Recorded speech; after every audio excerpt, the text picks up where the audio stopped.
Halo pendengar itu, balik lagi bersama gue di channel Me Times. Dan ya, di tangan gue udah ada smartwatch baru lagi dari Me Times. Dan gue tadinya penasaran banget nih sama bentuknya, karena tuh di bagian pinggir-pinggirnya nih semacam kayak ada pengaitnya gitu. Dan kalau misalnya ada pengaitnya gitu tuh kayak gue inget sama suatu produk dari Amazfit. Dan akhirnya gue kepoin aja pakai Google Image. Ternyata bener, ini tuh jamnya mirip banget sama brand dari Amazfit. Sebelum lebih jauh, mending kita bumper aja dulu. Oke, ini dia smartwatch-nya KR10 by Me Times. Kayak yang tadi gue bilang, ini tuh mirip banget sama kayak Amazfit. Dan tadi sempet gue udah searching pakai Google Image. Yang keluar itu adalah Amazfit Falcon.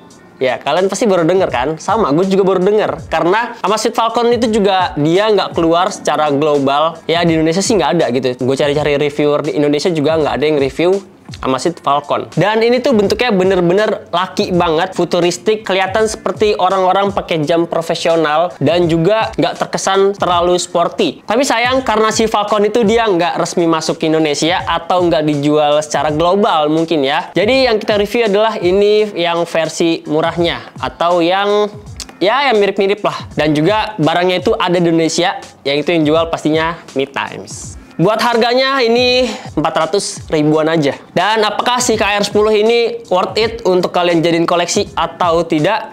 Oke, kita bahas satu-satu. Oke, kita bahas dulu dari kelengkapannya. Di sini kita bakal dapat smartwatch-nya, manual book, kertas instruksi buat konekin ke aplikasinya. Dan di sini dia aplikasinya pakai aplikasi sejuta umat yang pasti kalian tahu adalah David. Ya, dan juga dapat screen protector serta tisu pembersih buat pemasangan screen protectornya. Lanjut kita lihat dari build quality-nya. Sekilas kalau kalian lihat itu looks-nya bener-bener hampir mirip banget sama Amazfit Falcon. Cuman bedanya di KR10 ini atau KR10 ini nggak ada lapisan frame merah-merahnya kayak di Amazfit Falcon. Terus juga buat tombol-tombolnya, dia cuma ada dua aja di bagian sisi kanan yang fungsinya buat tombol power dan tombol shortcut buat masuk ke mode olahraga. Material yang dipakai ini menggunakan plastik dan juga semacam alloy untuk bagian frame di atasnya. Yang gua suka sih di sini untuk strapnya ya. Dia tuh dibuat semirip mungkin dengan tekstur-tekstur ala-ala gerigi-gerigi gitu. Nah, terus buat bobotnya, ini tuh bobotnya menurut gua cukup ringan ya, nggak yang terlalu berat-berat banget. Bobotnya itu ada di 58 gram dan buat dimensinya dia itu ada di 55 x 47 x 13 mm.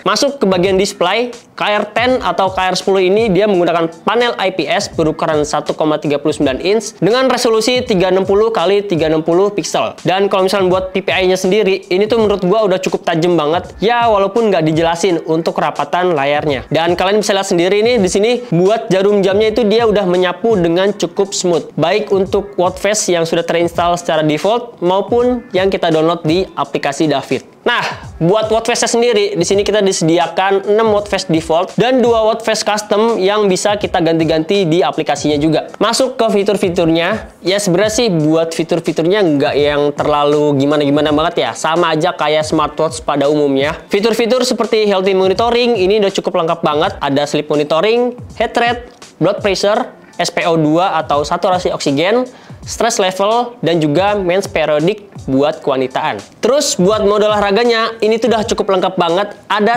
100 mode olahraga. Cuman yang disayangkan di sini buat datanya itu kurang lengkap ya. Terutama dia nggak ada data pembacaan untuk pace-nya.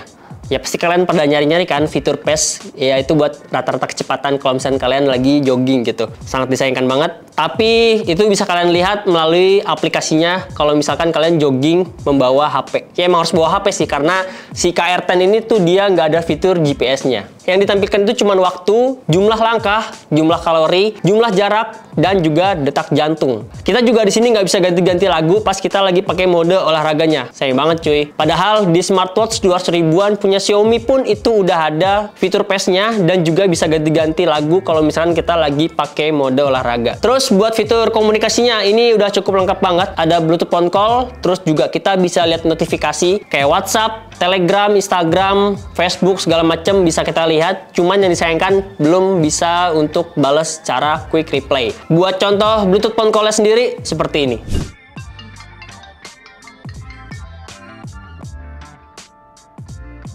Nah, kekurangan selanjutnya itu ada di delay waktu race to wake up-nya. Ini lumayan cukup delay banget ketika kalian ngangkat jam, pengen lihat waktu itu agak cukup delay. Terus sama kualitas speakernya yang kalau misalkan gue bandingin sama C25 kayak gini.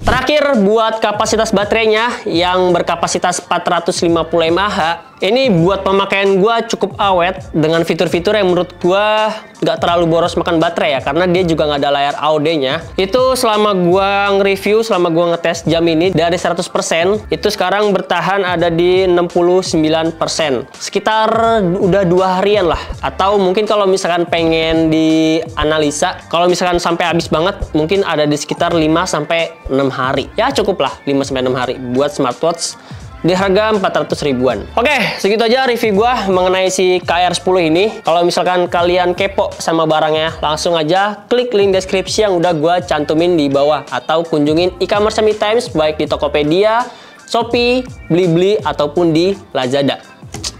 Gua Al, ciao.